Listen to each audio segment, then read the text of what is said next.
Hello. हा माझा पहिला मिनी ब्लॉग. लेक माहेरातून सासरला चालली की आई तिची पाठवणी कधीच रिकाम्या हाताने करत नाही. सोबत आठवण म्हणून थोडंसं काही ना काहीतरी बांधून देईलच. त्यामधलीच ही माझी एक आई. अगदी थोडं थोडं म्हणत एक गोणी भरूनच जाते. आज लग्नानंतर तब्बल 4 ते 5 वर्षानंतर माहेरमधल्या शेतामधला आनंद लुटला.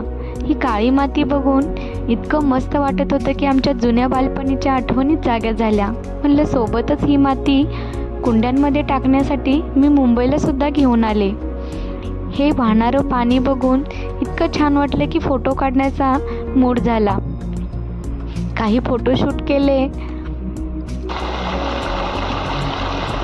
आणि नंतर इकडे तिकडे सगळ्यांनी फिरून एन्जॉय केला. शेतामध्ये खरंच किती छान वाटतं ना. आपण सिटीकडे राहणारी लोक आपल्याला खूप दिवसांनी गेले की किती फिरू आणि किती नको होतं.